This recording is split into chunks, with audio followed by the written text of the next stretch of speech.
एक विजन का जन्म जमशेदजी ताता के शुरुआती स्ट्रगल और ड्रीम्स। जमशेदजी ताता एक ऐसा नाम जो आज भी इंडियन इंडस्ट्री में एक मिसाल है। जमशेदजी ताता ये नाम इंडियन इंडस्ट्री का एक बड़ा नाम है, लेकिन उनकी सफलता की कहानी इतनी आसान नहीं थी। ये कहानी है एक ऐसे इंसान की जो अपने सपनों को हकीकत में बदलने के लिए हर मुश्किल का सामना करने को तैयार था। उनकी जर्नी शुरू हुई थी बहुत ही सिंपल सर्कमस्टांसेस में। एक छोटे से ट्रेडिंग बिजनेस से जो उनके फादर ने उन्हें दिया था, उन्होंने अपने सपनों की उड़ान भरी। 1839 में जन्मे जमशेदजी को उनके फादर से एक छोटा सा ट्रेडिंग बिजनेस मिला था। यह बिजनेस उनके लिए एक शुरुआत थी, लेकिन उनका विजन इससे कहीं आगे का था। लेकिन वो चाहते थे कुछ ज्यादा करना। उन्होंने अपने सपनों को सिर्फ सोचा नहीं, बल्कि उन्हें जीने का इरादा किया। उस टाइम पे इंडिया ब्रिटिश रूल के अंडर था और इंडस्ट्रियल डेवलपमेंट में पीछे था। ब्रिटिश रूल के दौरान इंडियन इंडस्ट्रीज को बहुत सी मुश्किलें झेलनी पड़ती थी। जमशेदजी ने एक अलग फ्यूचर का सपना देखा। उन्होंने देखा एक ऐसे भारत का सपना जो अपने पैरों पे खड़ा हो, जो अपने इंडस्ट्रीज से अपने आप को मजबूत बनाए। उनका ड्रीम था एक ऐसे इंडिया का जो खुद पे निर्भर हो, अपने इंडस्ट्री से स्ट्रांग हो। उन्होंने सोचा कि अगर इंडिया को आगे बढ़ना है तो हमें अपने इंडस्ट्रीज को मजबूत बनाना होगा। उनका पहला बिजनेस था कॉटन ट्रेडिंग का। कॉटन ट्रेडिंग से उन्होंने अपने बिजनेस की शुरुआत की और धीरे धीरे अपने सपनों को आगे बढ़ाया। और जल्दी ही वो बिजनेस की बारीक से बारीकी बात समझ गए। उन्होंने बिजनेस के हर पहलू को समझा और उसमें अपने आप को माहिर बनाया। जहां दूसरे लोगों को मुश्किल नजर आती थी, वहां जमशेदजी को अपॉर्चुनिटीज दिखाई देती थी। उन्होंने हर मुश्किल में एक नई अपॉर्चुनिटी देखी और उससे अपने फायदे के लिए इस्तेमाल किया। उन्होंने नागपुर में एक टेक्सटाइल मिल स्टार्ट किया, जो उस टाइम पे एक रेवोल्यूशनरी स्टेप था। टेक्सटाइल मिल के माध्यम से उन्होंने अपने सपनों को एक नई दिशा दी और ये एक सक्सेस स्टोरी थी। ये मिल उनकी पहली बड़ी सफलता थी, जिससे उन्होंने साबित किया कि अगर इरादा मजबूत हो तो कुछ भी मुमकिन है। इससे उनकी एम्बिशन और बढ़ी। उन्होंने सोचा कि अगर ये पॉसिबल है तो और भी बहुत कुछ किया जा सकता है। जमशेदजी का विजन सिर्फ टेक्सटाइल्स तक ही लिमिटेड नहीं था। उन्होंने अपने विजन को और भी ज्यादा एक्सपैंड किया और नए नए इंडस्ट्रीज में कदम रखा। उन्होंने 4 बड़े ड्रीम्स देखे। ये ड्रीम्स सिर्फ उनके लिए नहीं, बल्कि पूरे देश के लिए थे। वो इंडिया में एक world class steel industry establish करना चाहते थे। उन्होंने देखा कि स्टील इंडस्ट्री से इंडिया को इंडस्ट्रियल रेवोल्यूशन में एक नई पहचान मिल सकती है। उनका ड्रीम था एक ऐसे लर्निंग सेंटर का जो दुनिया के बेस्ट सेंटर्स को टक्कर दे सके। उन्होंने सोचा कि अगर इंडिया को आगे बढ़ना है तो हमें एजुकेशन में भी आगे रहना होगा। उन्होंने हाइड्रो इलेक्ट्रिक प्रोजेक्ट का सोचा, जिससे इंडिया की ग्रोथ को पावर मिले। हाइड्रो इलेक्ट्रिक पावर से उन्होंने सोचा कि इंडिया को एनर्जी में सेल्फ सफिशिएंट बनाया जा सकता है। और उनकी चाहत थी एक एयरलाइन बनाने की जो इंडिया को पूरी दुनिया से कनेक्ट करे। उन्होंने देखा कि एविएशन से इंडिया को ग्लोबल स्टेज पे एक नई पहचान मिल सकती है। उस टाइम पे ये ड्रीम्स बहुत ही बड़े और मुश्किल लगते थे, लेकिन जमशेदजी ने कभी भी इन मुश्किलों से डर नहीं माना। लेकिन जमशेदजी ने हार नहीं मानी। उन्होंने अपने सपनों को हकीकत में बदलने के लिए हर मुश्किल का सामना किया। उनका इंडिया की पोटेंशियल पे पक्का यकीन, उनका एंटरप्रेन्योरशिप स्पिरिट और उनका सोशल गुड के लिए डेडिकेशन, ये सब चीजें वो फाउंडेशन थी जिसके ऊपर आज टाटा ग्रुप खड़ा है। ये वैल्यूज उन्होंने अपने हर काम में दिखाई। उन्होंने ये वैल्यूज अपने बेटे दौरब जी और रतन जी में भी डाले, जिन्होंने आगे चल के उनके ड्रीम्स को पूरा करने में बहुत इंपॉर्टेंट रोल प्ले किया। उन्होंने अपने बेटों को भी वही सपने दिखाए जो उन्होंने देखे थे। जमशेदजी की लेगेसी सिर्फ बिजनेसेस बनाने की नहीं थी, ये तो एक नेशन बनाने की लेगेसी थी। उन्होंने अपने सपनों से एक नया भारत बनाने का इरादा किया और उसमें सफल भी रहे। Spinning success from trading to textiles, the foundation of Tata Group. The journey of Tata Group is a fascinating tale of vision, perseverance, and innovation. It all began with a single step into the world of textiles. Cotton trading में जमशेदजी ताता की जो पहले successes थी, उससे उन्हें capital मिला और कॉन्फिडेंस आया कि वो टेक्सटाइल मैन्युफैक्चरिंग में वेंचर कर सकें। जमशेदजी ताता ने कॉटन ट्रेडिंग में अपनी पहली सफलता से जो पैसा कमाया, उससे उन्होंने अपने सपने को आगे बढ़ाने का सोचा। 1869 में उन्होंने मुंबई के चिंचपोकली में एक बैंकरप्ट ऑयल मिल खरीदा और यूज एक कॉटन मिल में कन्वर्ट कर दिया। ये एक बोल्ड मूव था, लेकिन जमशेदजी के विजन और डिटर्मिनेशन ने इससे पॉसिबल बनाया और यहीं से टाटा ग्रुप की शुरुआत हुई। ये कॉटन मिल, जो बाद में एम्प्रेस मिल के नाम से जाना गया, टाटा ग्रुप के इंडस्ट्रियल एम्पायर का पहला कदम था। द एम्प्रेस मिल, जैसा कि ये जाना जाता था, इसने 1874 में प्रोडक्शन स्टार्ट कर दिया। ये मिल सिर्फ एक फैक्ट्री नहीं थी, बल्कि एक सिंबल था इंडियन इंडस्ट्री के नए युग का। जमशेदजी का बिजनेस करने का तरीका अलग था। उन्होंने हमेशा लॉन्ग टर्म ग्रोथ और सस्टेनेबिलिटी पे फोकस किया। वो लेटेस्ट टेक्नोलॉजी में इन्वेस्ट करना चाहते थे।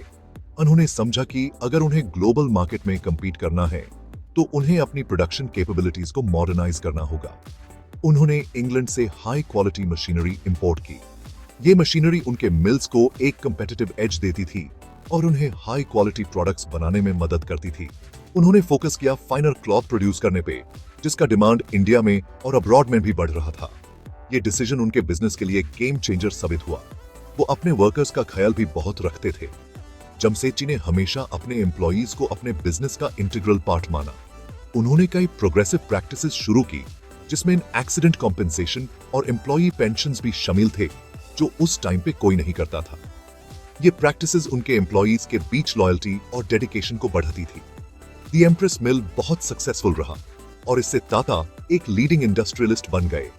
ये सक्सेस उनके विजन और हार्ड वर्क का रिजल्ट था। इससे इंडियन एंटरप्रेन्योरशिप का पोटेंशियल पता चला।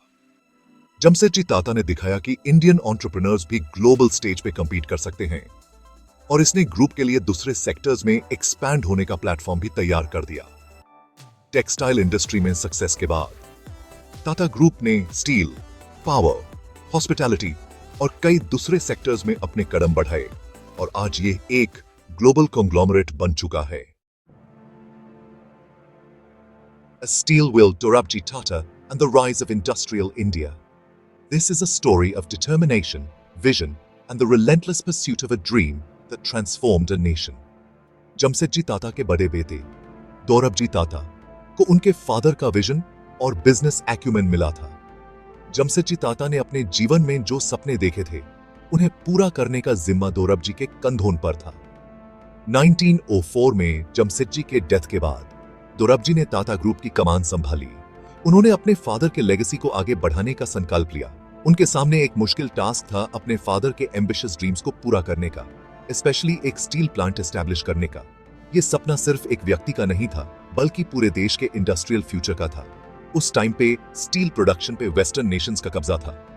भारत में स्टील प्रोडक्शन का सोचना भी एक डेयरिंग स्टेप था। लेकिन दोरबजी ने हार नहीं मानी और कई ऑब्स्टिकल्स को पार करते हुए, जिसमें ब्रिटिश अथॉरिटीज का डाउट और पैसे की कमी भी थी, आगे बढ़ते रहे। उन्होंने अपने डिटर्मिनेशन और विजन से सबको प्रभावित किया।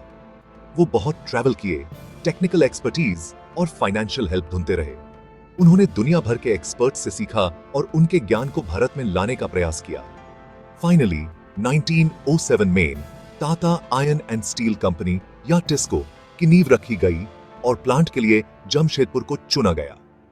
ये जगह स्ट्रेटेजिक थी क्योंकि यहां रॉ मटेरियल्स और ट्रांसपोर्टेशन की सुविधा थी।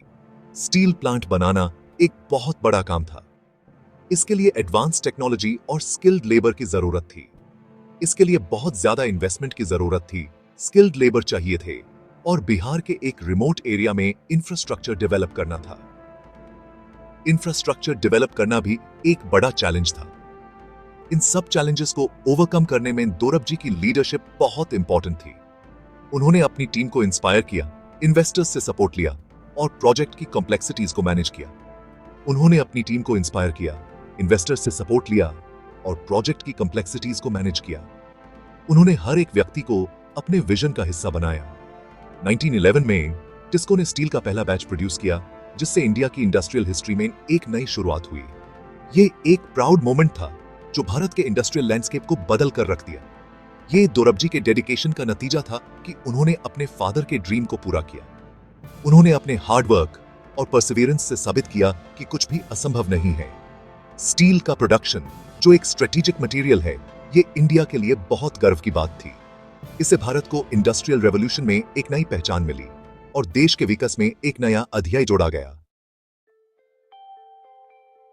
Taking flight, JRD Tata's vision for a modern India। Jamshedji के नेफ्यू JRD टाटा ने 1938 में टाटा ग्रुप की बागडोर संभाली। एक विजनरी लीडर JRD ने ग्रुप को सिग्निफिकेंट ग्रोथ और डाइवर्सिफिकेशन के दौर में लीड किया। उन्हें अपने ग्रैंड अंकल का एविएशन का पैशन मिला था। 1932 में उन्होंने टाटा एयरलाइंस की बिगिनिंग की और जमसेची का इंडिया को एयर कनेक्ट करने का सपना पूरा किया। ये एयरलाइन, जिसका नाम बाद में एयर इंडिया रखा गया, ने कंट्री के फार फ्लंग के पार्ट्स को कनेक्ट करने में और इंडिया को ग्लोबल एविएशन मैप पे लाने में बहुत इंपॉर्टेंट रोल प्ले किया। जेआरडी का विजन सिर्फ एविएशन तक ही लिमिटेड नहीं था। वो समझते थे कि इंडिया की इंडस्ट्रियल ग्रोथ के लिए स्किल्ड वर्कफोर्स की बहुत जरूरत है। 1941 में उन्होंने Tata engineering and locomotive company या टेल्को की स्थापना की, जो बाद में टाटा मोटर्स बना। टेल्को ने लोकोमोटिव्स बनाना शुरू किया और बाद में ट्रक्स और फायर पैसेंजर कार्स भी बनाने लगा।